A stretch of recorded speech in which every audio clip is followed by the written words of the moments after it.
Oh,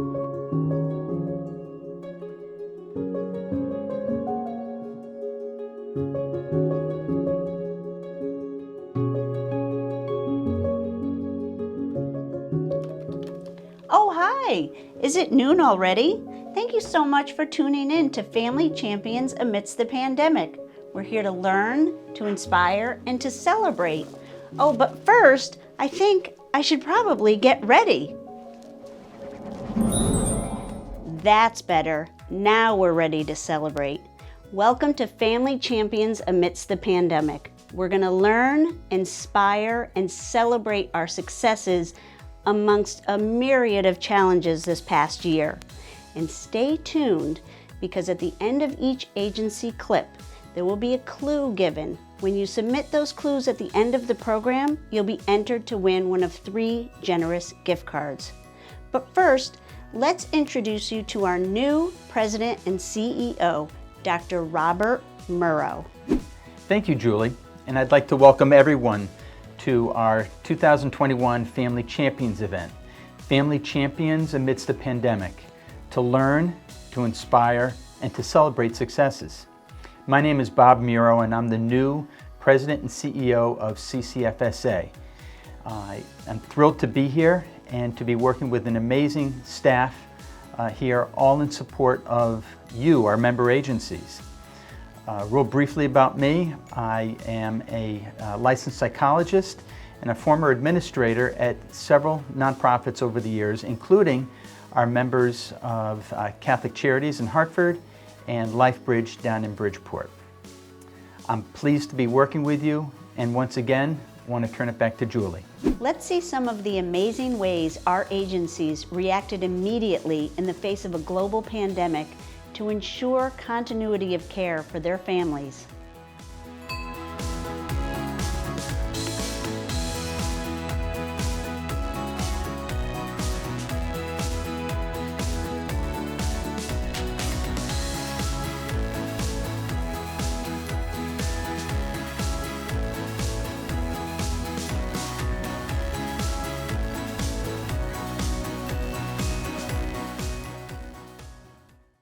The pandemic just meant that we needed to be creative and be able to quickly turn with the times so that we're able to provide the same services. The biggest piece was, how do we create the same things that we do and do it so people don't have to leave their home, but still have the same access and are still comfortable? So that week, within probably 8 to 12 hours, we were able to take our entire agency up and running and convert it to a telehealth system.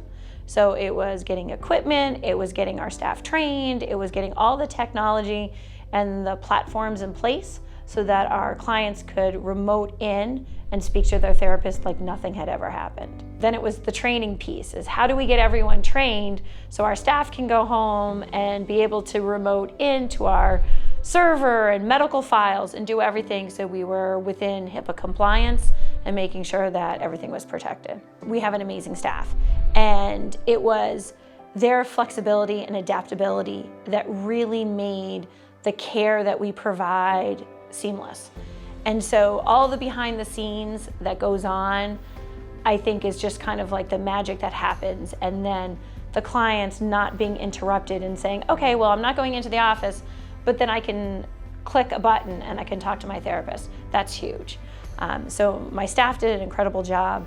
I think when you look at our other programming, like our autism programs, being able to still give those participants the same experience that our mental health clients had, I think it was just a win-win. So just very proud. We all know the effects that COVID has had on our communities, both local and abroad. It poses a special challenge for the work that we do because we are a human service agency. COVID took contact right out of the equation. Our social workers were met with the challenge of how to continue human connection, where guidelines set hard restrictions. Luckily for us, JFS stepped up to meet the challenges head on and bought laptops for all the staff so that we could get as close to human contact as possible with those in need. Clients come to see us due to some level of suffering. COVID highlighted the suffering tenfold. Our laptops and Zoom allowed us to continue to support and assist those who otherwise may have had no one. We appeared in the living rooms and kitchens of those who could not have any visitors, many without human visitors for one long year before vaccines were made available. Our laptops helped us enter our clients' homes. Although it took us some time to adjust to the technology and to the artificialness of being there, in reality, it took us only about 5 seconds. And I'm exaggerating only a little bit. As we are approaching 2 years of the pandemic and an uncertain future, we will continue to meet the needs of those who come to us for help. And we can be confident that we will be able to adapt to the individual and group needs. United Services has seen record increases throughout the time of COVID. Access to mental health has really been critical. Some of our programs are operating at a more than 100% increase over pre-COVID times. As our community isolated at home, our staff creatively developed new and safe ways to stay connected with clients. So they created Thinking of You bags and boredom buster kits and left them on clients' doorsteps. They helped clients find safe ways to get their groceries and their medicine. They created fun activities for our clients who are living in our residential programs or our domestic violence shelters to do while staying safe in our homes. So they increased outdoor activities. They planted gardens, made lava lamps, drew chalk art on the parking spaces. For the children in our shelters, they helped them connect to and engage in distance learning. And for our clients who were at home, we held Zoom groups, including nutrition, stress relief, and self-care to help our clients stay healthy. We prioritized returning to in-person services as soon as we possibly could. So in July 2020, the state allowed us to start seeing people in person again. Our staff really worked innovatively and creatively to make that happen as soon as we possibly could. So we manufactured our own plastic barriers for our offices because pre-made ones were back-ordered for months. We also used plastic shower curtains to create barriers in our cars. So those created a safe barrier and allowed us to bring clients where they needed to go. We've distributed masks and sanitizers, provided education on the virus and the vaccines, supported clients in getting tested and vaccinated. We've held vaccine clinics at our sites, and we're just continuing to find creative ways to overcome those barriers and help our clients be safe, healthy, and happy in our communities. But a lot of people don't know that one of the services that the village provide is this residential treatment for children. They actually stay with us on campus. We were hard hit very early in the pandemic, so we didn't have any roadmap from the state agencies, our regulatory bodies, and so we were trying to figure that out as we went along. Some of our staff were reluctant to come into work, and Tiffany was one of the few staff who were just like, I will do that. The children at Eagle House deserve commitment and consistency. During this time, even though it was difficult for us to go home, it was also difficult for them to stay and not have the option to go home. It was extremely important that we still be just as dedicated as we were to them before the pandemic as we were during it. I'm proud of the little victories.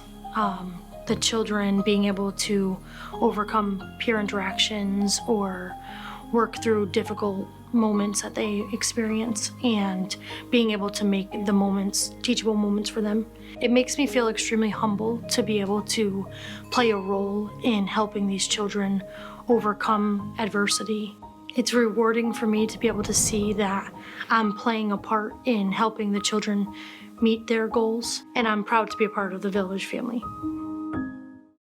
Wow, it's amazing they were able to adapt so quickly.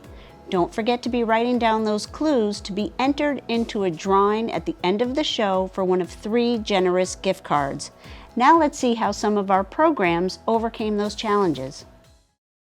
It has been said that domestic violence is a pandemic within the pandemic, and as more people are trapped at home with their abusers, Jewish Family Services VOCA program saw an increase in domestic violence cases. Survivors are forced to flee the violence and start their lives over in a new home, usually with nothing in hand. This pushes a terrible situation towards catastrophic because finding that new home now has been extremely difficult, with rents skyrocketing to record levels. Our case manager, Iris Hooks, is fantastic and we have had a great deal of success supporting clients as they reestablish their lives. She helps them obtain funds to cover the cost of security deposits, rent, and other things they need to start their lives over. This year, we helped over half of our clients secure housing. We are so grateful for the partnership with CCFSA. We are working with the families identifying the barriers in their lives and assisting to resolve those barriers. I love this job because I see the result. As we know, the pandemic rose up a lot of epidemics, and one of those things was not only the health issues related to people of color and in urban communities, but also this technological divide where families didn't have access to internet services just because they were poor. For example, I had a beautiful lady, Kanisha, single mother of 2, pandemic. She couldn't even leave the house. She had a job offer, completed the interview over the phone, but the training for a job was in person, and it was hard for her to leave the children behind, so she had to turn down the job. We found fundings to provide families with computers, and secondarily, we asked the state to allow us to be able to pay for utilities, but more specifically for internet. She simply called back and said if the virtual training was available, and it was available. She completed it, she secured the job, and 6 months later, she's still working. And so this helps out tremendously because, you know, access to jobs, access to trainings, access to school, just access to the world that the rest of us felt comfortable with and was kind of second nature. But for people in poverty, it wasn't. And so that was how we addressed during the pandemic. What is the community saying that they need? What are the individuals saying that they see as an immediate need versus what the organizations are thinking that they need? Quarantine and isolation is a very difficult process for people to do successfully. But it's what a lot of people, that's what was needed to be able to curb the number of positive cases. And so the MHRC was able to show up by being part of the Community Resource Coordination Program that the state had. Gilead was one of the 5 organizations that was identified to assist the entire state. So the PEP program is where families who are in transition, which means that the parents are divorcing, have to go through a 6-hour class. And the curriculum that they go over in those 6 hours covers what it means what the experiences are for the child. And so that they can understand the impact that's having on them, and then they can make choices and conflict resolution and co-parent in a healthier way. And so when the pandemic started, we weren't able to give these classes in person, so a lot of individuals just weren't able to meet that need. There were a lot of families and children who weren't getting the information and the support that they needed to be able to transition in the best way. We were able to get the program launched in a virtual capacity, and been able to meet the parents at home where they are. They're able to come in, take the class online through Zoom, and get that support. I've been really I'm really, really proud of the work that I've been able to do with the instructors I work with through the MHRC and with the families. It kind of caught me off guard how many times that I would be on the phone with someone and have someone say, I just am so thankful that you're doing this job. Because I would talk to them and say, what other supports are you looking for, are you in need of? And sometimes they just need to know that someone understands that in addition to everything that's going on in the world, their lives are still going on. And this is a really tough space to be in.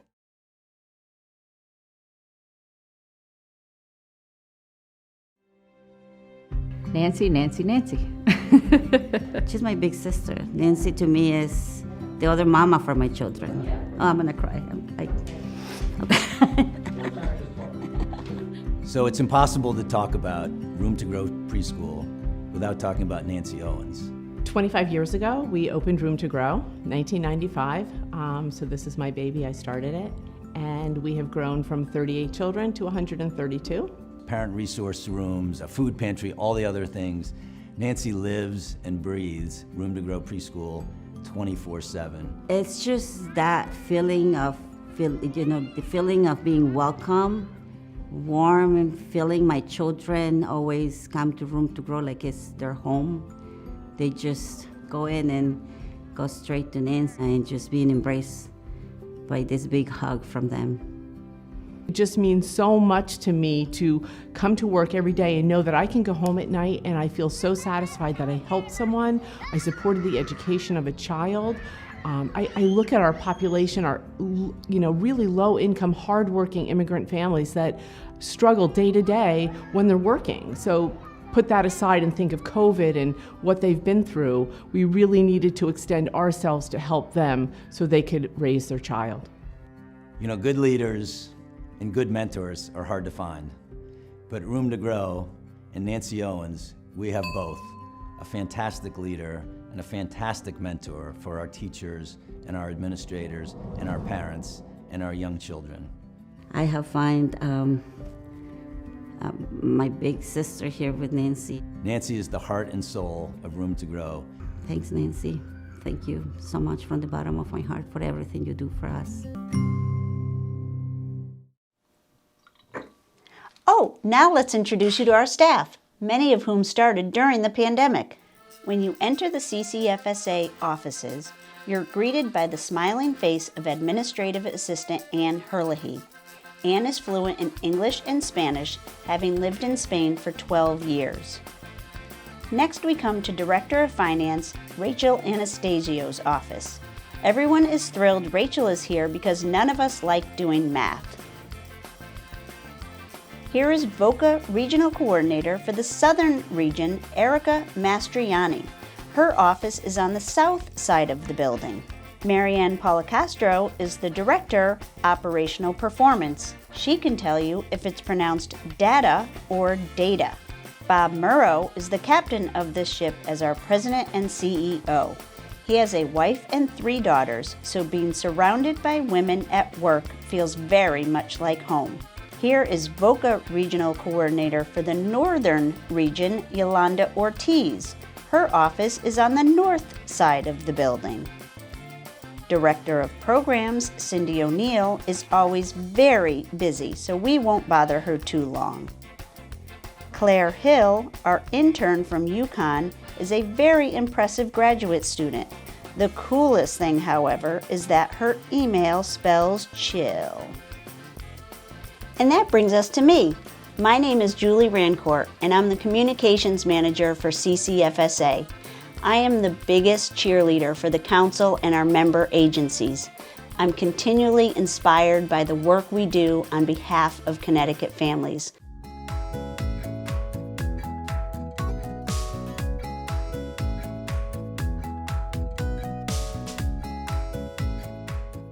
And now it's my distinct honor and privilege to introduce you to Dr. Stephen Girelli. While he's no Frank Sinatra, he is our chairman of the board at CCFSA.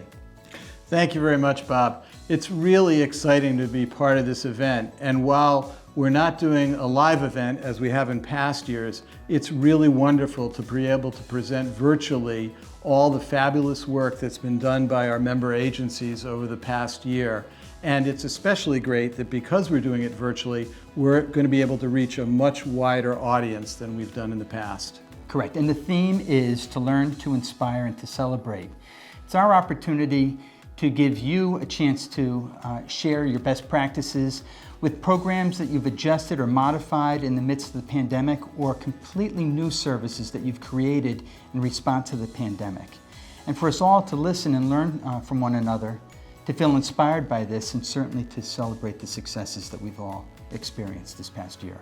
Great point, Bob. And what we're seeing today is fabulous examples of the great work that's been done by our member agencies in spite of the challenges of the pandemic, and in some cases even because of the challenges of the pandemic.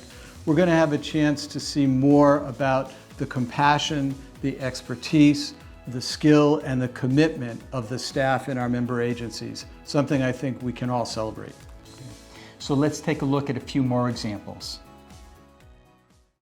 A Stanford-based social service agency says food insecurity among their clients has skyrocketed during the pandemic, so they are expanding their services to meet the needs of more families across Fairfield County. News 12 Connecticut's Lauren Fabrizi has that story. Our agency serves approximately 6,000 clients a year, and we cover the entire area between Stamford and Bridgeport. Shoki Jewish Family Service has been in Connecticut for 45 years. We're a full-service social service agency. We provide counseling, we provide in-home services to seniors. We get regular deliveries from the Connecticut Food Bank. And for the past 2 decades, they've also had a kosher food pantry at their headquarters in Stamford. While all of our meals are kosher, the reality is we serve anybody who comes to our doors. Oh, beautiful. I love that. CEO Matt Greenberg says food insecurity has gone up around 500% amid the pandemic, meaning they've given away around 75,000 meals the past year. We have people lining up outside our doors during the entire period of time that we're open. I think I'm gonna leave it in the box. Greenberg says the folks who come to the pantry are primarily from the Stamford area. But with the number of food insecure families skyrocketing, Shoki Jewish Family Service is expanding their outreach. At the end of the month, they're opening another kosher pantry at B'nai Israel in Bridgeport. Their members that cover their congregation are going to be the volunteers that are going to distribute the food. It's a wonderful opportunity. It gives us the ability to reach the folks we're having a great deal of difficulty reaching because we didn't have any kind of a presence up there. In Stamford, Lauren Fabrizi, News 12 Connecticut. And they plan to start distributing meals at the new Bridgeport Pantry on June 27th. We'll be sure to pass along the information once plans are finalized. It's a privilege to serve so many people in need, and just to communicate how the seniors were impacted during this time in COVID-19, how the seniors are the one who first, had the major impact. We started thinking about mental health, right? How lonely they are. So we recruit volunteers to do check calls to make sure that they were okay. So seniors really appreciated that. They were looking forward to that call. We had to make sure that the seniors have food and medication. So we called them to make sure that the pharmacists were giving the medication. We transport, we have people who does transportation. They were doing the groceries for our seniors during the pandemic and bringing them home. So just to make the safety, right? And then they still continue that somebody is there for them. Think about technology. The people we care for are 82 plus.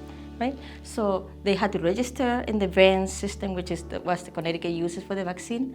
They didn't know how to work technology. So sometimes we have to use our email addresses to register them, bring them to the vaccine. And we also have inbound seniors, homebound, that that's the seniors that they can't go out. So we work with the health department and other clinics to bring the vaccine home.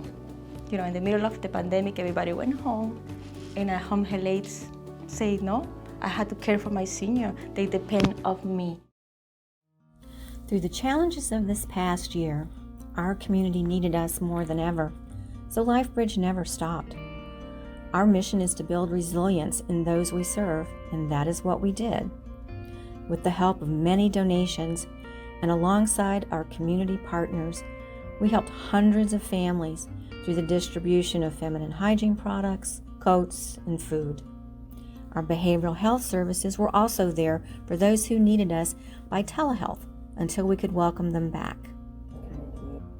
And our Urban Scholars program was a haven for young students, helping them achieve more than they ever thought possible through our after-school program and our summer day camp. From art to robotics to martial arts, dance, and music, they excelled. We are so incredibly proud of them and what they have achieved. To us, they are the true champions.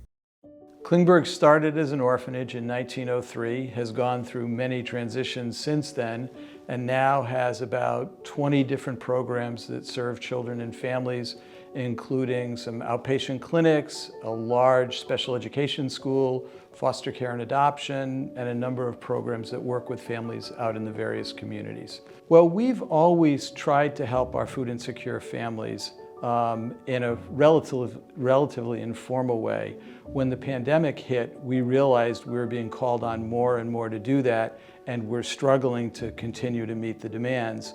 And at some point realized that we could affiliate with Food Share and become a formal Food Share partner pantry.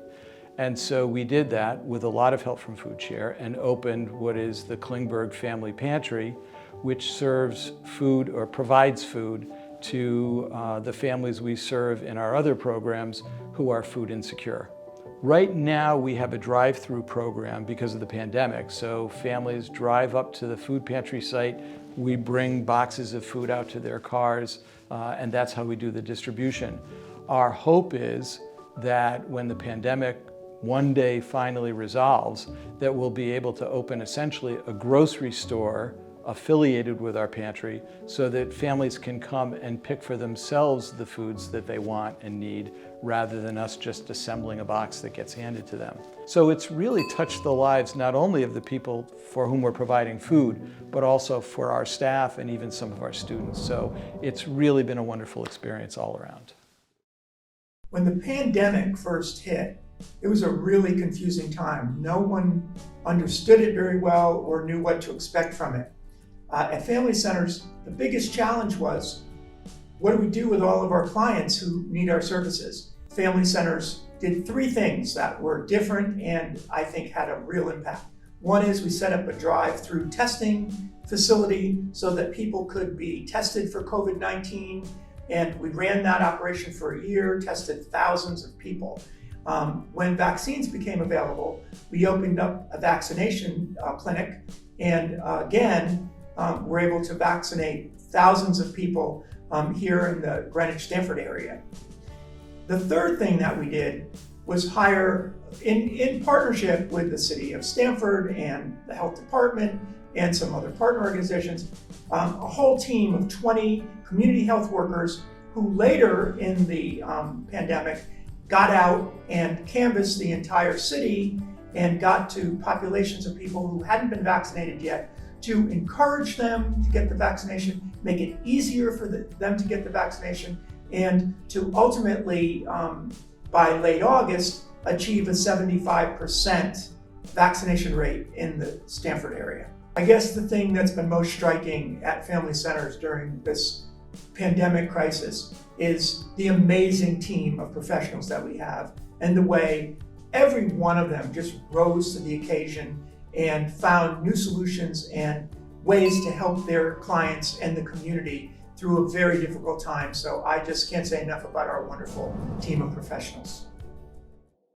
So early in the pandemic, we identified a barrier to our families that they were really isolated, and some were somewhat fearful about going out, and they were home with children who were learning remotely, and a lot of these families didn't have any connection to the outside world. So we were able to secure some funding and purchase Chromebooks for families in our TANF program, and they've been able to use them for job training through Department of Labor, job interviews remotely, keeping in contact with their case managers, with their children's school, telehealth visits, and it's really been a game changer for a lot of these families. To date, we've delivered over 75 Chromebooks, and we still have several left to go, and we're excited to see how they can change their lives. Thank you so much for tuning in to Family Champions Amidst the Pandemic. We hope that you were able to learn something, to inspire each other, and to celebrate, most of all the hard work your agencies have done over the past year under incredibly difficult circumstances. Now, don't forget to send in those clues that you've been writing down throughout the program to be entered into a drawing for one of 3 generous gift cards. Have a great day.